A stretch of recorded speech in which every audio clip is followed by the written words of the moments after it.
Hey all, XArt student here. Today on XArtEducation, our goal is Armour Etch.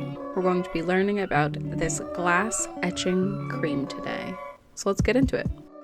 Alright, we need our supply list. We need sticker vinyl in order to create our design on our glass.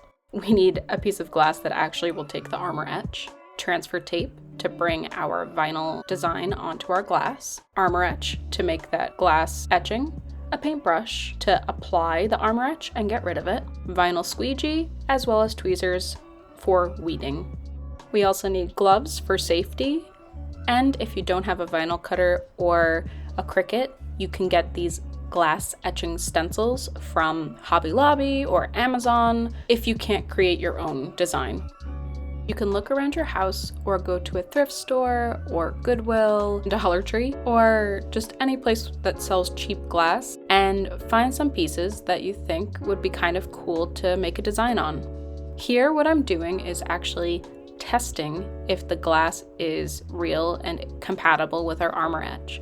So I just do a little dot on the bottom that won't be so significant if it does actually burn onto the glass. It's just enough for me to know, am I going to waste my time or not? Because I've definitely done that before. After those 2 minutes of having the Armour Etch on, I wash it all off and I take a look. So you can see here, this cup is compatible with Armour Etch. So is this little container. These little bottles are not, so I will not be using them, and the plate was good. I figured out my pieces. Now I measure them and I create little sketches to see what I actually want to design on them. I use those measurements in Photoshop so that I know the canvas that I'm actually able to work on. So for the plate, I think it was 6.5 inches. I create my canvas that size so then I know the exact measurements will meet up perfectly after I cut my vinyl. I'm specifically using a vinyl cutter machine.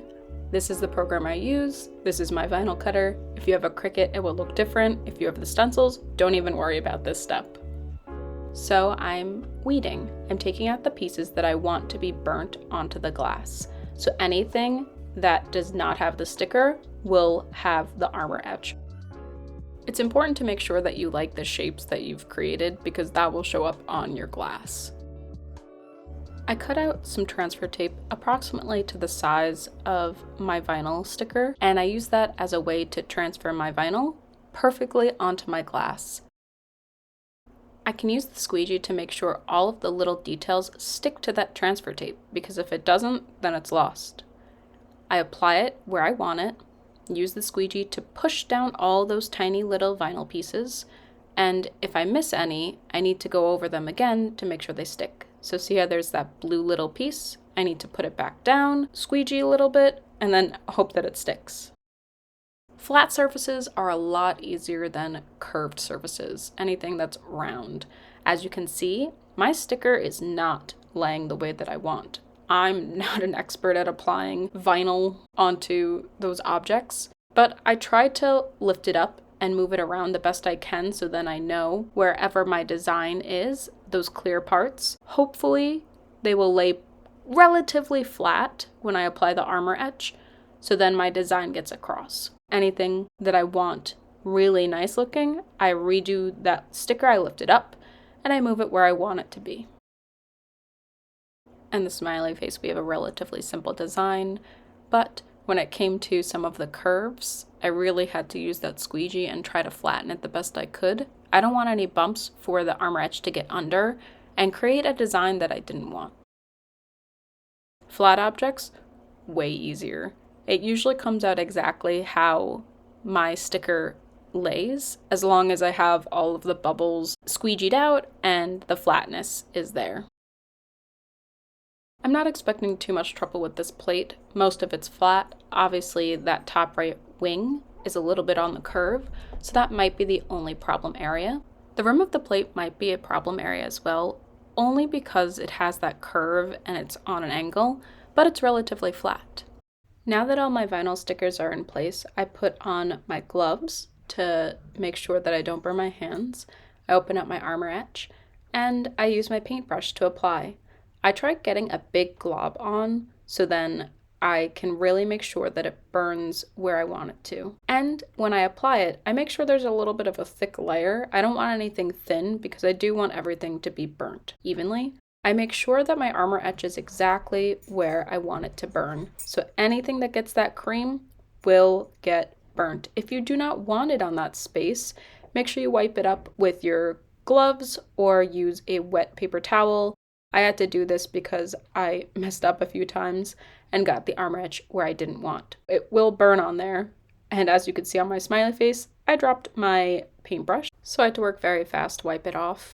Now you must wait 2 minutes. The Armour Etch has to burn into the glass. Obviously, I did a lot of pieces, so most of them are pretty much ready by the time I was done applying the Armour Etch, but if you do 1 or 2, just wait the 2 minutes, it's very easy, and then it's time to wash it off. I use my bathroom sink and cold water. I have the paintbrush to wipe off in circular motions all of the Armour Etch, and it comes off very easily. You could do it very lightly, and then dry off each piece with a dirty towel that you don't care about. Now it's time to remove all of the stickers. Here is the final fun part. You get to figure out, did this actually work? Did my art actually transfer onto my glass? And hopefully it's a yes, and hopefully it turned out well. As long as you followed the steps and made sure that your stickers were relatively flat and applied the Armour Etch the way that it needs to be applied, you should have a great piece. Sometimes you'll get bubbles, sometimes you'll drop your paintbrush onto things where the Armour Etch should not be, but it happens. You just have to learn to live with it. I've messed up a few pieces, usually cups, but that's why I buy things from Dollar Tree or from Goodwill, so then it doesn't really matter if you mess it up too bad, and you could always use the glass to put plants in and no one gives a shit if it's bad or not. Obviously the flat pieces are a lot better as long as there were no bubbles. Most of them turn out exactly how you wanted the design to turn out, which is really cool to see.